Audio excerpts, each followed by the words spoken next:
GVMC 71వ ward Durganagar దుర్గగిరిపై కొలువైన శ్రీ దుర్గామాత ఆలయంలో పోలి పాడ్యమి సందర్భంగా అమ్మవారికి విశేష పూజలు అభిషేకాలు నిర్వహించారు.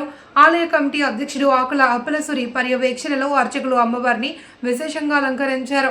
ఈ సందర్భంగా విశిష్ట సేవలు అందిస్తున్న పలువురిని కమిటీ తరపున ఘనంగా సన్మానించారు. సింహాద్రి పీఠం శ్రీ నృసింహ దీక్ష పండితుల కసిరెడ్డి సురేందర స్వామి, విశ్రాంత steel plant senior manager Rayudu Sivaramakrishna, Lakshmipuram Trishakti ఆలయ కమిటీ ప్రతినిధి సూర్యనారాయణలను సత్కరించారు. గొప్ప వ్యక్తులను గౌరవించడం, సత్కరించడం వల్ల వారి యొక్క గొప్పతనం 10 మందికి తెలుస్తుంది అని అన్నారు. ఆలయంలో నిర్మించ తలపెట్టిన 36 అడుగుల దుర్గమ్మ విగ్రహం చరిత్రలో నిలిచిపోయేలా ఉంటుంది అని, ఇది భగవత్ సంకల్పంగా భావిస్తున్నట్లు అప్పలసూరి తెలిపారు. ఈ కార్యక్రమంలో ఆలయ కమిటీ సభ్యులు, గ్రామస్తులు పాల్గొన్నారు. సూర్యనారాయణ గారు, మరి శివరామకృష్ణ గారు దంపతులు, మా శ్రీనివాసు, ఇంకో శ్రీనివాసు కలిపి ఇది సన్మానం, రిటైర్ ఫంక్షన్ సన్మానం. మరి స్టీల్ ప్లాంట్లో ఎంతని ఎలా చెప్పాలంటే, ఒక కొవ్వొత్తు కరిగి కాలిపోతున్న మానవుడికి వెళ్తిరిస్తానని సంతోషిస్తుందంట. అలాగే వీళ్ళు కరిగి కొవ్వొత్తులో ఎలిగిలాగా కష్టపడి 60 సంవత్సరాలు స్టీల్ ప్లాంట్ సేవ చేసి కుటుంబానికి ఒక తల్లి తండ్రిలాగా, ఒక కుటుంబంలో తండ్రి తర్వాత అన్నలాగా ఈ స్టీల్ ప్లాంట్లో సేవ చేసిన మరి శివరామకృష్ణ గారు కానీ, సూర్యనారాయణ గారు కానీ ఎంతో గొప్ప వ్యక్తులుగా, మరి మా అమ్మవారు కూడా ఎంతో మంది ఉన్నారు నీ మిత్రులు, మరి ఎందుకు తీసుకురాలేదని మనసులో కలిగితే ఈ రోజున మరి సన్మానం చేయడానికి జరిగింది. మరి అలాగే ఈ మహాతల్లి ఆంధ్రప్రదేశ్లో కాదు 28 రాష్ట్రాలు ఎక్కడ లేని మహాతల్లి ఇక్కడ ఒక శక్తిగా తయారయ్యి ఈ దుర్గాగిరి కొండపైన ఆవిడ 36 అడుగుల ఎత్తులో నిలవడం, కొలవడం జరుగుతుంది.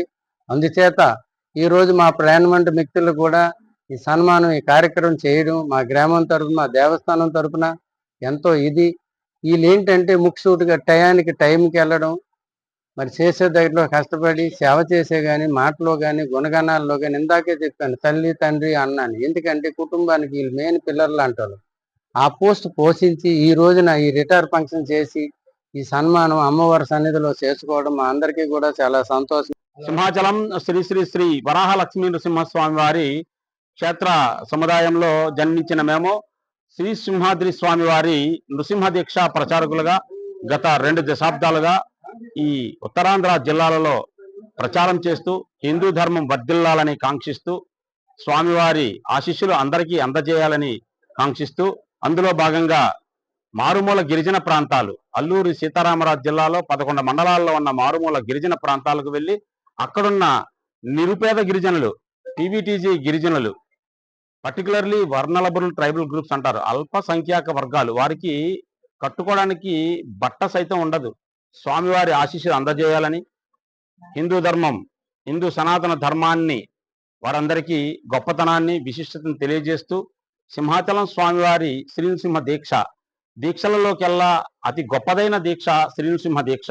ఈ దీక్షను చేసి తరించండి అని వాళ్ళందరికీ ఉచితంగా వస్త్రాలు, మాలలు అందించి సింహాద్రి మఠం శ్రీనృసింహ దీక్ష భక్త బృందం వారి ఆధ్వర్యంలో గత 15 సంవత్సరాల నుంచి చింతపల్లి, పాడేరు, పెదబైలు, ముంచెంగుపుట్టు, అరకు, డుంబ్రిగూడ ఇత్యాది మండలాలు, ఉక్కుంపేట ఇత్యాది మండలాలన్నీ కూడా తిరుగుతూ అక్కడున్న నిరుపేద గిరిజనులకు స్నేహితులు, శ్రేయోభిలాషుల సహకారంతో వారందరికీ హిందూ ధర్మం గొప్పదనాన్ని వివరిస్తూ వారందరికీ దీక్ష వస్త్రాలను అందించు శ్రీనృసింహ దీక్షను చేసి తరిస్తున్నాం. అందులో భాగంగా ఈరోజు ప్రచారంలో భాగంగా ఈ యొక్క దుర్గా గణపతి సమేత మహాజ్ఞాన సరస్వతి దేవాలయం అమ్మవారు ఆశీస్సులు అన్నట్లు ఈరోజు ఆ అమ్మవారి పిలుపు మేరకు ఇక్కడున్న ఈ ధర్మకర్తల మండలి అప్పలసూరి గారు పిలుపు మేరకు కూడా రావడం జరిగింది. అంతా అమ్మ దయ ఉంటే అన్నీ ఉన్నట్లే. అటువంటి దుర్గా అమ్మవారిని ఈరోజు దర్శించి మేము పునీతులమయ్యాము. అందరికీ కూడా దుర్గా అమ్మవారి ఆశీస్సులు నిండుగా మెండుగా ఉండాలని కోరి ప్రార్థన చేస్తున్నాము.